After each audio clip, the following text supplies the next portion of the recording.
on va présenter. Nous sommes heureux ce matin de pouvoir être là, pour de la parole de Dieu. Nous sommes venus apporter un culte à Dieu, c'est ce que la parole de Dieu nous enseigne. Mais le vrai culte à Dieu, ce n'est pas seulement ici. Le vrai culte à Dieu, c'est une vraie vie d'adoration à l'extérieur. Et je ne peux amener ici que ce que je vis à l'extérieur. Si ma vie à l'extérieur n'a pas une vie d'adoration envers Dieu, c'est-à-dire soumis à la parole de Dieu, alors je ne peux pas mener un culte ici. C'est quelque chose d'impossible. Je viens adhérer, je viens passer un moment, je viens écouter, mais ce matin, ce que Dieu veut, c'est des vrais adorateurs. Et les vrais adorateurs, ce sont ceux qui ont fondé leur vie dans la parole de Dieu. Frères et sœurs, la grâce ne nous permet pas de vivre comme on veut. La grâce a un but, c'est nous sortir du péché, nous délivrer du moi. Jésus a dit, celui qui veut venir après moi, qu'il renonce à lui-même, qu'il se charge de sa croix et qu'il me suive. Celui qui voudra sauver sa vie la perdra. Et celui qui la perdra à cause de moi la retrouvera dans le ciel. Le chrétien, il faut qu'il se prépare à perdre. Un chrétien qui veut garder ce qu'il est, qui veut garder son caractère, sa façon de voir, ses méchancetés, vous savez, on est tous issus de la même nature. Je ne suis pas mieux que vous. Et ce que je suis en train de vous prêcher, je me le prêche à moi. Mais écoutez-moi bien. Je sais que le jour où je suis d'accord avec moi, je ne suis plus d'accord avec la parole de Dieu. On n'a pas le droit de vivre avec des querelles. On n'a pas le droit de vivre avec de la jalousie. On n'a pas le droit de vivre avec de l'animosité. Ça ne marche pas. Ce que Dieu veut, il a bien dit. Nous, on veut... Quand Jésus dit, venez à moi, vous tous qui êtes fatigués et chargés, je vous donnerai du repos. Il n'y a pas de problème sur ça. Mais Jésus après va dire, celui qui veut venir après moi. Et les frères, là, il y a une condition. Il dit qu'il renonce à lui-même. Parce que, écoutez-moi bien, le plus grand ennemi qu'on puisse avoir, c'est pas le frère, la sœur, l'autre, non, c'est moi. Parce que le combat jusqu'à la fin de mes jours, c'est à moi. Frères et sœurs, je prends des crises de nerfs, moi, avec moi. Je suis insupportable. Si c'est pas la grâce de Dieu, je meurs. Je suis un orgueilleux. Toi, frère, ben oui, si c'est pas la grâce de Dieu, si quand je ne prolonge pas mes regards dans ce livre, et je dis pas, Seigneur, il n'y a que toi qui peux me sortir du moi. Et ce sera toujours le moi et jamais l'autre. Aujourd'hui, le problème est qu'il y a au milieu de nous, et on est tous pareils, je le dis à mon église aussi là-bas, pas mieux qu'ici, on est tous pareils. Il n'y a qu'une seule église. Écoutez bien, je leur dis souvent, le problème, ce n'est pas les autres. À un moment donné, Paul va s'adresser à Timothée. Et il va lui dire à Timothée, sache-le, que dans les jours, il y aura des temps difficiles. Il dit pourquoi? Parce que les hommes seront égoïstes, fanfarons, avec de l'argent cruel, malhonnête. Mais il dit, il ne le met pas en garde contre eux, mais en voulant dire, toi, garde-toi de venir comme eux. Parce que tu n'es pas mieux. Et c'est ça qu'il faut qu'on arrive à comprendre. Frères et sœurs, nous arrivons aux dernières réunions. Nous arrivons à la fin des choses. Et si notre vie n'est pas vraie devant Dieu, si notre sécurité est juste un local, on est perdu. La sécurité, c'est pas le local, je le disais à l'église. La sécurité, pour moi, c'est de vivre comme la Bible veut. Amen, amen. On doit être certain dans notre salut. Et le salut, écoutez-moi bien, on discutait avec Edith tout à l'heure. Beaucoup de gens aujourd'hui, vous savez ce qu'ils font? On attend la mission, on va être béni. On attend le séminaire, on va être béni. Frères et sœurs, ce qu'on a besoin, c'est d'être l'église des actes des apôtres. C'est la vraie église. Amen. Et j'étais réunis le jour de la Pentecôte, tous ensemble. Et frère, je pose une question, c'est ça ensemble? Gélo, est-ce que c'est ça ensemble? Et je regardais le mot ensemble, je me suis arrêté dessus. C'est d'un commun accord et d'un même esprit. Donc ils étaient réunis d'un commun accord et d'un même esprit. Donc qu'est-ce qui s'est passé? Le Saint-Esprit est descendu. Ne vous attendez pas à ce que l'Esprit approuve vos réunions.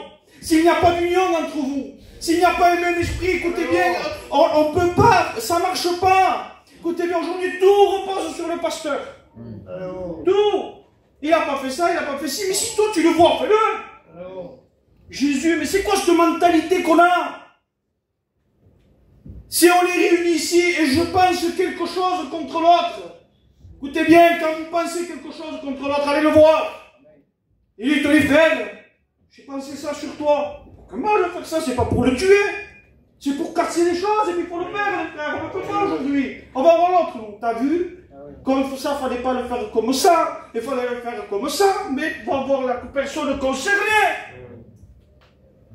Écoutez bien, une église qui fonctionne de cette manière, je le disais là-bas chez moi, ne peut pas avancer. Ils étaient réunis ensemble, dans un même lieu, le jour de la Pentecôte, ils étaient là, ils priaient. Mais ce n'était pas n'importe quel prix, n'importe comment. Ils étaient un.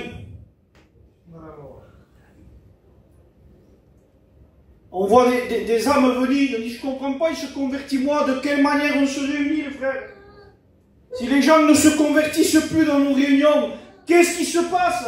Parce que le Saint-Esprit n'approuve pas n'importe quoi et n'importe qui. On doit faire attention à ce qu'on fait. De quelle manière je viens là? On voit des âmes, on se met à prier. Tu as préparé la réunion chez toi? Ça fait peur aujourd'hui, regarde la vie de certains, ça fait peur.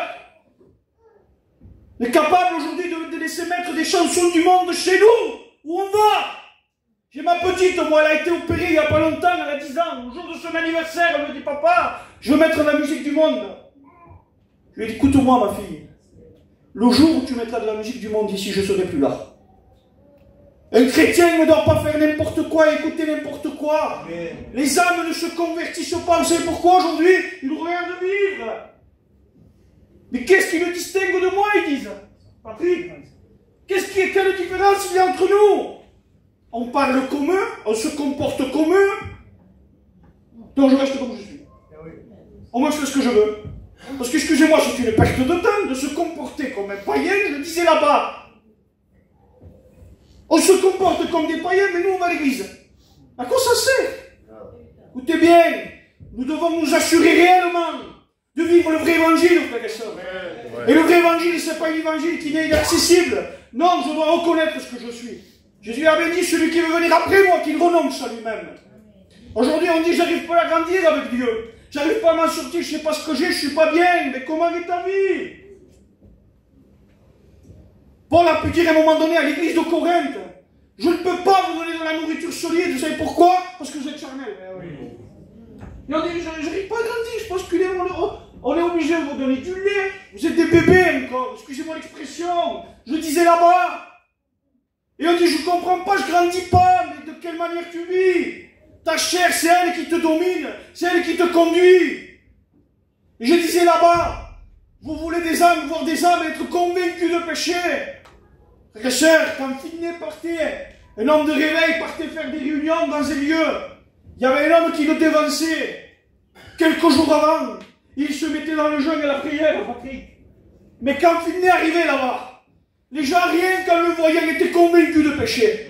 Ça ne marche pas, une église sans prière, c'est une église sans respiration. Ouais. Excusez-moi, les frères, c'est une église, c'est une mort vivante, ça ne marche pas. Il faut que l'église, il y ait le jeûne et la prière, sinon on ne s'en sortira pas. Ça ne marche pas avec des méthodes. Il y a ici, on appelle l'autre et on va faire là-bas, c'est du n'importe quoi.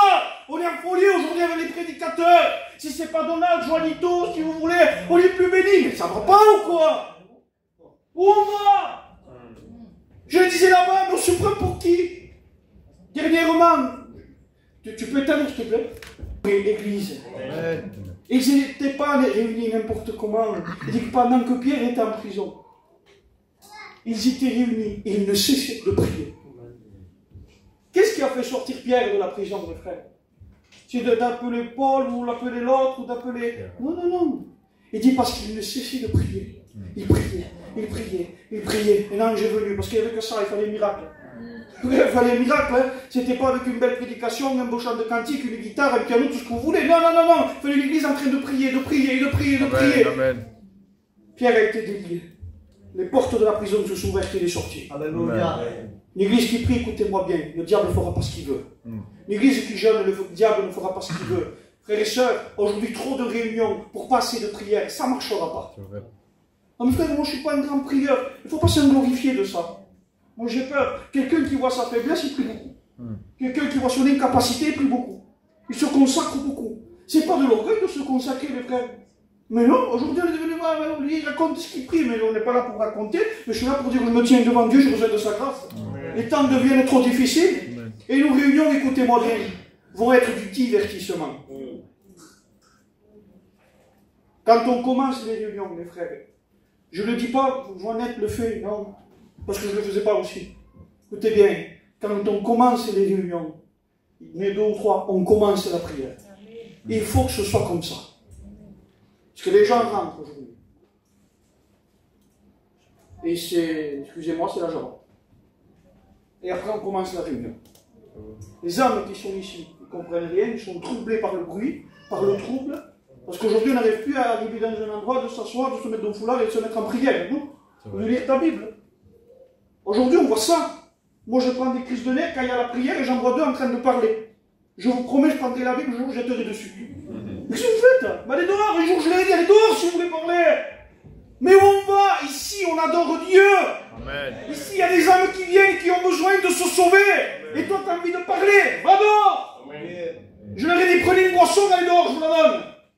Mais si vous êtes interdit, si vous faites ça, ça ne marche pas. Donc écoutez, on va lire un texte, il dit Romains 13, verset 11, cela importe, il dit.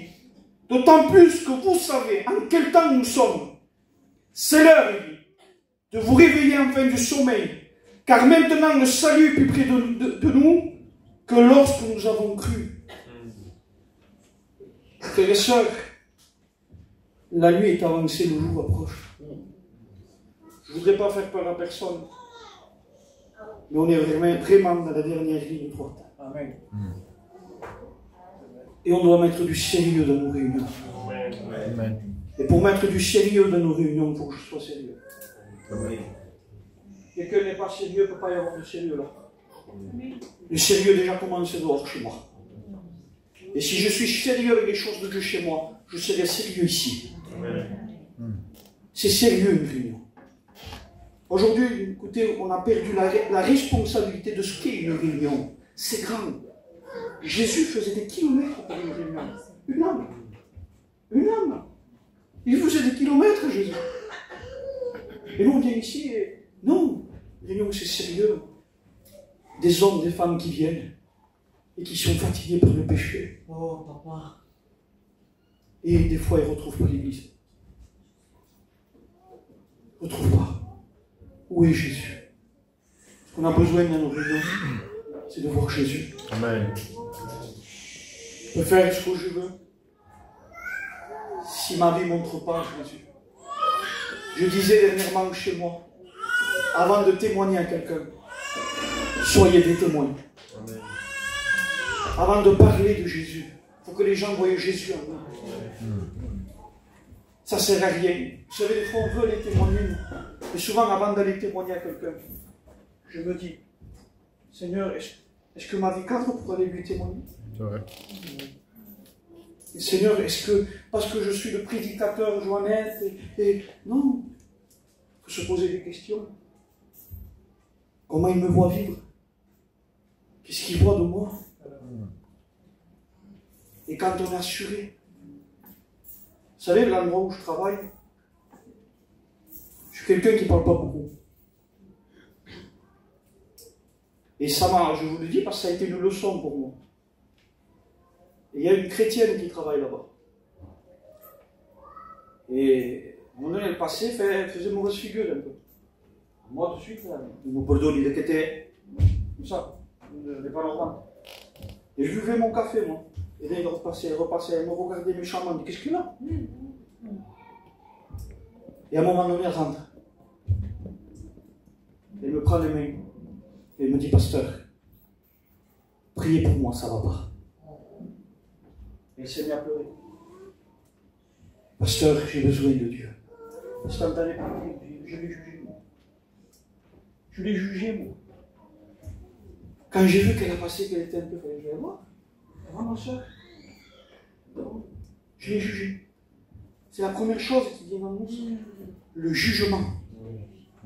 Comme ça, on est issu de cette nature. Et je vous promets, elle pleurait, elle me dit, j'ai besoin, donc j'ai prié pour elle. Mais j'ai pris une leçon. Quand elle est partie, c'est moi qui pleurais. Quel serviteur, quelle église on est. Frères et sœurs, posons-nous la question. Quelle église on est? Les réunions sont fades parce que tu es fade. Parce que l'église, c'est bien. Les réunions, je ne sais pas ce qu'il y a, il n'y a plus le même enthousiasme. Les réunions, il n'y a pas d'enthousiasme. Jésus a dit 2 ou 3 réunions à mon nom, je suis venu de vous. Vous allez ressentir quoi? Crois, prie. Frères et sœurs, nous sommes dans un temps dangereux. Pour la séduction, là. Je vous promets, écoutez bien. Je ne dis pas du vrai, du pas vrai, non, du presque vrai. Va essayer de s'infiltrer au milieu de nous. Et le presque vrai ressemble beaucoup au vrai. Vous prenez un t-shirt de contrefaçon, il est pareil que le vrai. Ce qui le différencie, vous savez c'est quoi? C'est la qualité. Écoutez bien, vous le mettez à la machine à laver, quand vous le ressortez, il est comme ça. Parce qu'un faux ne grandit pas. Ceux qui grandissent avec Dieu, ce sont les vrais. Parce qu'il y a la vie en eux. Frères et sœurs, nous sommes dans un temps dangereux, je l'ai lu. Donc la nuit est avancée, le jour approche. Dépouillons-nous donc des œuvres des ténèbres et revêtons les armes de la lumière. Amen. Colossiens 3:8. Mais maintenant, renoncez à toutes ces choses, à la colère, à l'animosité, à la méchanceté, à la calomnie, aux paroles déshonnêtes. Verset 13, il dit, marchons honnêtement, comme en plein jour, loin des excès de l'ivrognerie, de la luxure, des querelles et de la jalousie. 1 Thessaloniciens 4:12, en sorte que vous vous conduisez honnêtement envers tous ceux du dehors. On lit les frères, il faut lire la parole de Dieu, c'est elle qui compte. Hein. Philippiens 4:8, que tout ce qui est vrai, que tout ce qui est honorable, et tout ce qui est juste, tout ce qui est pur, ce qui est aimable soit l'objet de vos pensées. Verset 14, revêtez-vous du Seigneur Jésus, et n'ayez pas soin de la chair pour en satisfaire la convoitise. Il est temps de se réveiller. Frères et sœurs, il est temps de se réveiller. Je suis avec vous dans le message. On n'est pas mieux que vous. Mais si on ne fait pas attention, ce que je sais, ce qui est certain, c'est qu'il ne se passera rien dans nos réunions. Il ne se passera rien dans nos familles. Je regarde les miens et je me dis, Seigneur, il faut qu'ils se sauvent. Vous avez vu nos anciens, aujourd'hui, ils n'arrivent pas à se sauver. Vous savez pourquoi? Parce qu'ils étaient gentils. Moi, j'avais mon grand-père, il était quelqu'un de très gentil. Quelqu'un de très serviable. Mais quand ça concernait les choses de Dieu, c'était différent. Mais il était baptisé, le monsieur. Il avait 40 ans de baptême. Et je le dis parce que c'est à moi. Mais un jour, il est tombé malade. Il lui a dit qu'il avait 3 mois de vie. Nous, on voyait des pasteurs, ils mènent le culte, ils ne connaissaient pas leur vie. Et moi, avec mon frère, on connaissait ça. On savait qu'il ne rentrait pas. Parce que vous savez, quand on est confronté, excusez-moi s'il y a du deuil, déjà au dernier jour d'une personne, on ne joue pas. Et bien sûr, on a prié. On dit, Seigneur, il ne peut pas partir comme ça. Ce n'est pas avec un nom de chrétien qu'on va au ciel. Ce n'est pas avec un nom de baptisé. C'est le fruit de toute une vie. Et un jour, il est venu un neveu à lui. Et quand il est monté le voir, il lui a dit, tonton, tu veux qu'on prie? Oh, oui, il faut commencer à prier. Seigneur, je te remercie, je te loue. Il a arrêté, il a dit, non, tonton, il faut te repentir. Et quand il a entendu ce mot, instantanément, des larmes ont commencé à couler. Il a commencé à confesser des choses que personne ne sait. Mais je peux vous dire une chose, que c'était plus le même homme. Pourquoi? La Bible dit, vous entendrez la vérité. Et la vérité vous affranchira. On ne peut pas réconforter des personnes qui ne cadrent pas. Et ça, ce n'est pas de la méchanceté, ce n'est pas du jugement. Il dit, avertissez ceux qui vivent dans le désordre. Il dit, supportez les frères. Mais il ne dit pas de supporter quelqu'un qui vit dans le désordre, le frère. Non, non, il dit, avertis-le. Je disais ça aux frères. Les frères, il faut s'avertir. Si demain, moi, je ne cadre pas. Venez me voir, les frères. Venez me voir. C'est pas parce que je suis un pasteur que je ne suis pas... Non, non, venez me voir. Demain, je ne peux pas cadrer, moi. Les frères, ça va pas. Combien de fois il y a des frères qui sont venus me voir? Joannette, fais attention, c'est pas comme ça, frère. Alors, si je garde mon caractère, qu'est-ce que tu veux? Pour qui se prend, lui? Je suis le pasteur, bon, je suis le frère avec tant d'années de baptême, tu ne parles pas comme ça, moi, non. Mais les frères, mais quand on est vrai, et quand on reconnaît, je disais ça, il dit, quelqu'un qui ne voit pas son état ne peut pas changer. On a besoin, et vous savez, pour voir son état, il faut ouvrir ce livre. Amen. On va voir qui on est, frère. Et chaque fois qu'on va l'ouvrir, je disais, il ne va pas nous coiffer, il va me dire, t'es beau. Il ne va pas, non, non. Souvent, il me décoiffe, il me dit, voilà ce que tu es. Excusez-moi l'expression, j'engage pas les anciens, mais tu n'es pas beau devant moi. Joannette, tu as besoin encore de venir à mes pieds. Et réellement de changer. Amen. Frères et sœurs, le jour où je m'éloigne de ce livre, ma vie va être un cranage. Parce que je vais croire à quelque chose que je ne suis pas. Mais elle me regarde. Parce qu'elle étudie une lumière. Elle me montre. Pas sur les autres. Des fois, on le lit, et on voit un passage, on passe sur l'autre. On est capable de le souligner et tout, pour le lire devant l'autre. Dire comme ça, non. Quand on est dans une réunion, quand on est confronté à la parole de Dieu, c'est pour moi. C'est de travailler avec moi pour aller voir les autres. Écoutez bien, quelqu'un qui voit, je disais ça, il dit, il voit son état. Il est confronté à la parole de Dieu. Il va s'humilier devant Dieu. C'est obligé. Tout genou fléchira devant lui. Frères et sœurs, je termine. Soyons la vraie Église. Ils étaient réunis ensemble. Et le mot ensemble, il faut appuyer dessus, les frères. Ensemble, c'est pas ça juste. D'un commun accord et d'un même esprit. Le Seigneur, ils entendirent un bruit qui descendit sur eux. Mais après, qu'est-ce qui s'est passé, les frères? Les gens, en entendant ce qui se passait là, à cet endroit, se sont approchés. La vraie Église attire les âmes. Ils se sont approchés. Et la pierre a pu commencer à leur prêcher l'évangile. Frères et sœurs, si on n'est pas réunis au nom de la vérité, les âmes ne viendront pas. Et s'ils viennent, il ne se passera rien. Il faut que l'Église soit un. Je recommence. Il faut que l'Église soit dans l'unité de l'esprit. C'est pas parce que des fois on ne se comprend pas qu'il faut se tenir à l'écart. Parce que la Bible dit que celui qui se tient à l'écart cherche ce qui lui plaît. Ça ne marche pas. Il dit supporter les faibles. Les caractères difficiles. Il y en a. On a Michael, il est insupportable. Il est insupportable, mais c'est mon ancien. Mais c'est comme ça. Il n'est pas méchant, il n'est pas libre. Mais il est comme ça, Michael. Et c'est moi, j'ai autre chose. Et le frère, je dis, si je le connais, c'est pas pour le juger, c'est mon ancien. Écoutez bien. Mais il est comme ça. Mais j'aime mon frère. Et je suis soumis à lui, c'est un ancien. Et comment on fait alors?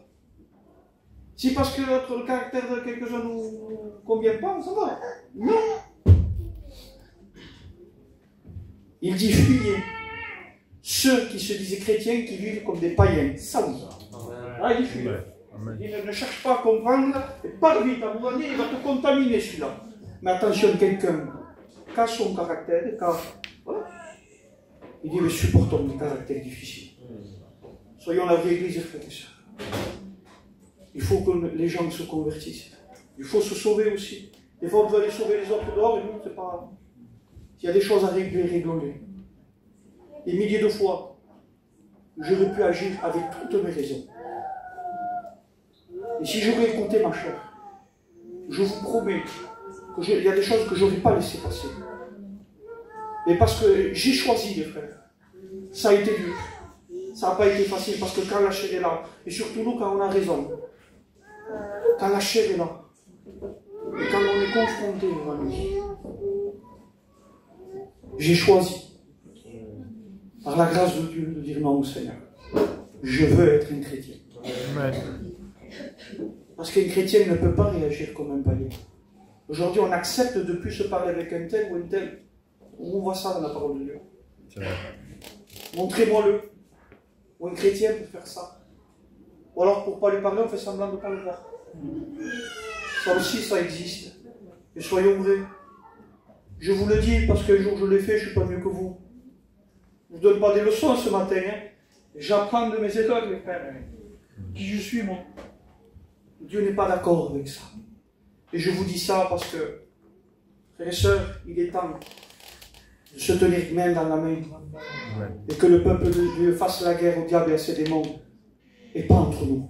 Amen. Il est vraiment temps, frères et sœurs, d'être l'Église. On courbe les fronts, on prie le Seigneur.